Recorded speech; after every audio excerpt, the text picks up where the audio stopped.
Good morning everyone. आप सभी का स्वागत है हमारे चैनल टेक स्टडी गुरु में। आज हम बात करेंगे पालमपुर गांव की कहानी का भाग 2 के बारे में। इसके पहले हम लोगों ने पालमपुर की कहानी का भाग 1 जो कि क्लास 9 के इकोनॉमिक्स से संबंधित है उसका वीडियो हम लोगों ने बना चुका है। तो आज हम बात करेंगे पालमपुर की कहानी का भाग 2। तो चलिए शुरू करते हैं पालमपुर गांव की कहानी का पार्ट 2। तो आज हम बात करेंगे ऑर्गेनाइजेशन ऑफ प्रोडक्शन के बारे में। किसके बारे में बात करेंगे? ऑर्गेनाइजेशन ऑफ प्रोडक्शन के बारे में। तो प्रोडक्शन क्या है, प्रोडक्शन का ऑर्गेनाइजेशन क्या कैसे होता है उसके बारे में जानेंगे। तो जब सबसे पहले हम लोग जानेंगे कि प्रोडक्शन का अर्थ क्या होता है। तो प्रोडक्शन का अर्थ होता है उत्पादन करना, यानी किसी वस्तुओं का उत्पादन करना। तो अब किस तरह से उत्पादन का संगठित किया जाता है, किस तरह से उसको ऑर्गेनाइज किया जाता है उसके बारे में हम लोग जानेंगे। तो जैसा कि आप लोग यहाँ पर देख रहे हैं, the aim of production is to produce the goods and services that we want. यानी प्रोडक्शन का अर्थ क्या है, एम क्या है? तो प्रोडक्शन का अर्थ और एम है कि जो सर्विस और गुड्स हम लोग प्राप्त करना चाहते हैं उसका उत्पादन करना ही प्रोडक्शन का अर्थ है, एम है। तो देखिए प्रोडक्शन के लिए कितने रिक्वायरमेंट है। तो जैसा कि मैं बताने जा रहा हूँ कि प्रोडक्शन के लिए आपको लगभग 4 रिक्वायरमेंट की ज़रूरत है। कितने रिक्वायरमेंट की ज़रूरत है? 4 रिक्वायरमेंट के लिए ज़रूरत है। तो पहला रिक्वायरमेंट है आपका, the first requirement is land. ठीक है, यानी पहला रिक्वायरमेंट आपका भूमि है। और इसके अलावा आपका नेचुरल रिसोर्स जैसे कि आपका पानी, जंगल, मिनरल्स, ये कुछ प्रमुख रिक्वायरमेंट है आपका प्रोडक्शन का। सेकेंड रिक्वायरमेंट आपका है प्रोडक्शन का लेबर। क्या रिक्वायरमेंट है? सेकेंड लेबर, यानी श्रम शक्ति जिसको हम लोग कह सकते हैं। ठीक है, यानी मैन पावर, यानी जो लोग काम करते हैं, जो व्यक्ति काम करते हैं प्रोडक्शन यूनिट में, फैक्ट्री में, है ना। तो वो जो काम करते हैं, जो लेबर होते हैं, वो सेकेंड रिक्वायरमेंट है। ठीक है, तो पहला लैंड रिक्वायरमेंट इसलिए हम बताया जा रहा है कि फर्स्ट रिक्वायरमेंट लैंड इसलिए है क्योंकि किसी भी फैक्ट्री का जब इस्टेब्लिशमेंट किया जाएगा तो वो जाहिर सी बात है ज़मीन पर इस्टेब्लिश किया जाएगा, ना कि उसको हवा में इस्टेब्लिश किया जाएगा। तो जाहिर सी बात है कि प्रोडक्शन के लिए first requirement and basic necessary requirement land है और सेकेंड रिक्वायरमेंट है लेबर। अब प्रोडक्शन यूनिट लग गया, अब काम करने के लिए मजदूर नहीं है, वर्कर नहीं है, तो प्रोडक्शन कैसे होगा? तो इसलिए कहा गया है कि आपका सेकेंड रिक्वायरमेंट क्या है? लेबर। तो देखिए कुछ प्रोडक्शन एक्टिविटी ऐसे होते हैं जिसमें बहुत ज़्यादा हाईली एजुकेटेड वर्कर, पढ़े लिखे, जो अधिक पढ़े लिखे व्यक्ति हैं उनके ज़रूरत होती है। और कुछ ऐसे वर्कर होते हैं जो बेसिक एक्टिविटी काम करते हैं, मैनुअल वर्क करते हैं। तो ये प्रोडक्शन का जो लेबर का अलग अलग इसको डिवाइड किया गया है कि किस तरह से लेबर वर्क है, मैन पावर किस तरह से प्रोडक्शन के लिए चाहिए। अगर हम बात करते हैं प्रोडक्शन के लिए थर्ड रिक्वायरमेंट, तो प्रोडक्शन के लिए आपका थर्ड रिक्वायरमेंट है फिजिकल कैपिटल। फिजिकल कैपिटल का अर्थ है आपका क्या? मनी। ठीक है, जो कि प्रोडक्शन के लिए आपका अलग अलग स्टेजेस पे इसकी ज़रूरत पड़ेगी।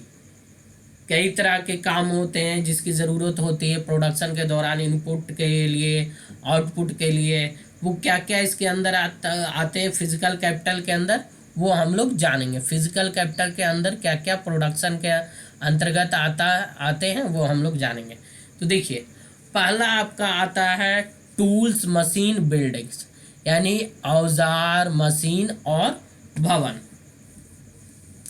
तो देखिए टूल्स के अंतर्गत, जिसको हम लोग औजार हिंदी में कहते हैं, टूल्स के अंतर्गत आपका सिंपल टूल से लेके कह सकते हैं कि कॉम्प्लेक्स टूल्स का भी ज़रूरत हो सकता है, या फिर जैसे सोफिस्टिकेटेड मशीन का भी ज़रूरत हो सकता है। जैसे कि अगर हम बात करते हैं तो जब किसान खेत में काम करता है तो उसके लिए हल, कुदाल, ये कुछ सिंपल टूल हो गया।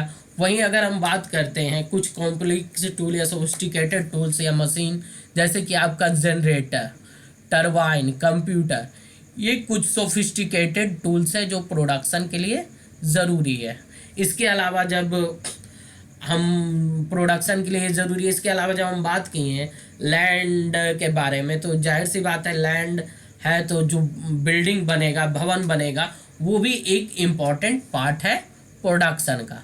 तो ऐसे जिसका प्रयोग हम लोग सालों साल यूज़ कर सकते हैं और लंबे समय तक यूज़ कर सकते हैं, तो ऐसे कैपिटल को हम लोग क्या कर सकते हैं, फिक्स कैपिटल। क्या कहते हैं, फिक्स कैपिटल। क्या कहलाता है, फिक्स कैपिटल। नेक्स्ट है आपका raw materials and money in hand. देखिए कच्चा माल और नगद मुद्रा, ठीक है, ये आपका दूसरा रिक्वायरमेंट है प्रोडक्शन के पार्ट के अंतर्गत, फिजिकल कैपिटल के अंतर्गत। ये पहला फिजिकल कैपिटल के अंतर्गत आपका टूल्स, मशीन और बिल्डिंग्स है, और दूसरा आपका raw materials and money in hand है, ठीक है।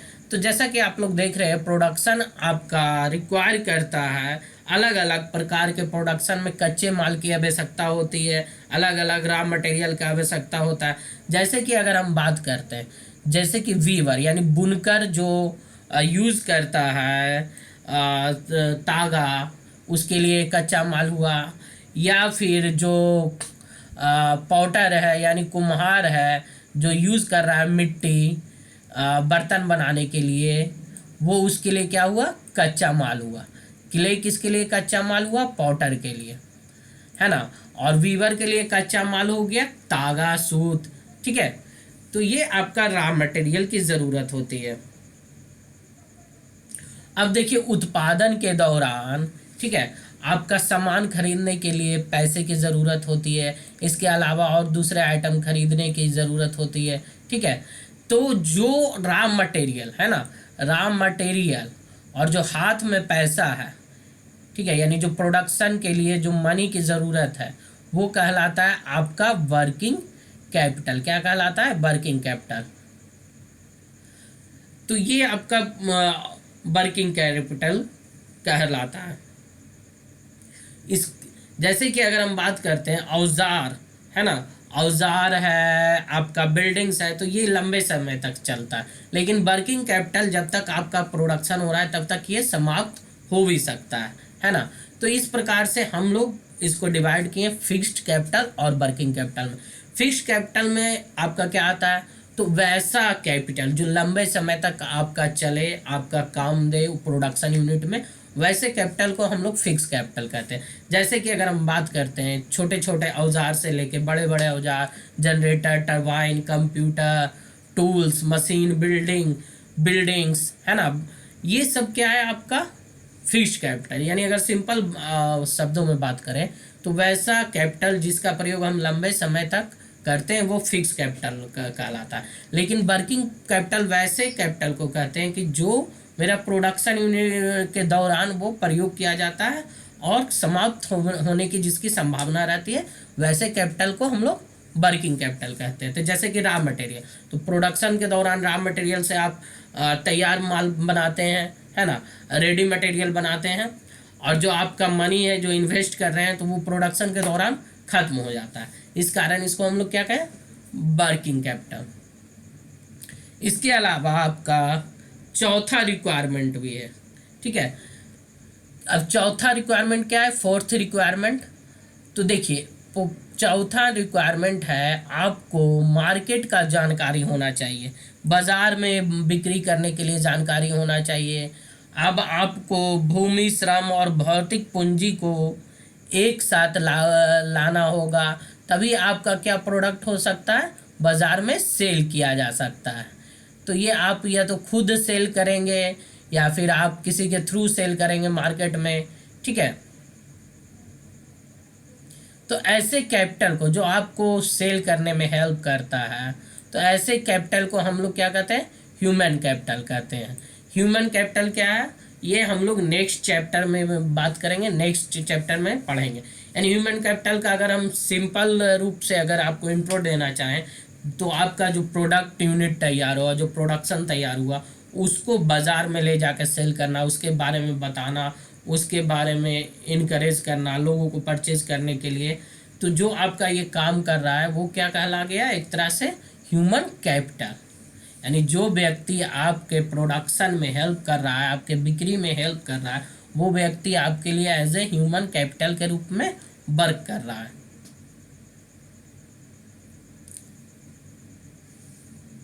अगर हम इस पिक्चर में देखते हैं तो इस पिक्चर में अगर आप लोग देख रहे हैं land, labour and fixed capital use हो रहा है प्रोडक्शन में।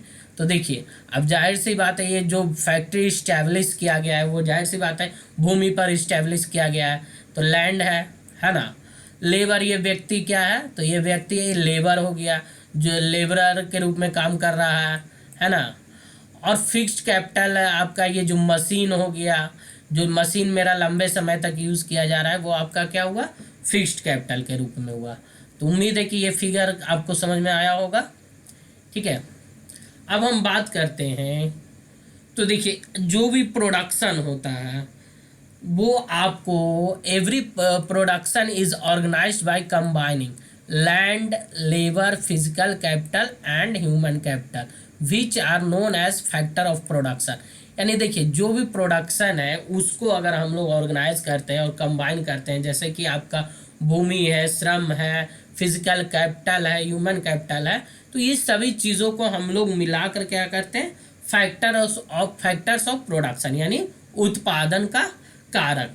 जैसा कि हम लोग पढ़ चुके हैं पालमपुर की कहानी में, यहाँ पर क्या क्या आपका फैक्टर का प्रोडक्शन था, प्रोडक्शन का फैक्टर क्या था, वो कौन कौन से 3 कारक थे, इसके बारे में हम लोग जानेंगे। ठीक है, अब अगर हम बात करते हैं इसी चैप्टर के बारे में, इसी चैप्टर के पार्ट के बारे में, पालमपुर के बारे में, तो उसके बारे में हम आगे डिस्कस करेंगे, जो कि आपका है फार्मिंग इन पालमपुर, यानी पालमपुर में कृषि के बारे में हम लोग जानेंगे। तो देखिए अगर हम बात करते हैं तो पालमपुर में क्या है, पालमपुर में मेन प्रोडक्शन एक्टिविटी क्या है, पालमपुर का मेन प्रोडक्शन एक्टिविटी है आपका क्या, farming. Farming is the main production activity in the Palampur. जैसा कि हम लोग जान रहे हैं कि पालमपुर की कितना आबादी है, तो 75% लोग है ना, वो आपकी कृषि पर निर्भर है। किस पर निर्भर है, अपने जीवन यापन के लिए, तो वो अपने जीवन यापन के लिए कृषि पर निर्भर है। ठीक है, इसके अलावा इनमें से कुछ खेत के मालिक हैं और कुछ फार्म लेबरर हैं, यानी जो खेत में काम करने वाले मजदूर है ना। तो ये सब आपका प्रोडक्शन यूनिट में हेल्प कर रहे हैं। तो ये आपका क्या है, किसान है या कृषक हैं या कृषक मजदूर हैं।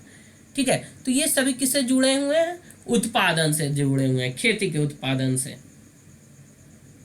तो देखिए आपको ये ध्यान रखना होगा कि यहाँ पे आपका एक बेसिक आपका कॉन्स्ट्रेंट है कि मूलभूत कठिनाई क्या है कि आपका जो प्रोडक्शन है वो आपका रेज करने के लिए आपका भूमि सीमित है, लेकिन जैसे जैसे आबादी बढ़ती है तो आपको उसी कम सीमित भूमि से क्या होता है, प्रोडक्शन को आपको आगे बढ़ाना होता है। जैसा कि अगर हम लोग देख रहे हैं तो 1960 ईस्वी में के बाद से पालमपुर में भूमि का कोई विस्तार नहीं हुआ है, यानी 1960 ईस्वी के बाद से पालमपुर में भूमि का कोई विस्तार नहीं हुआ है।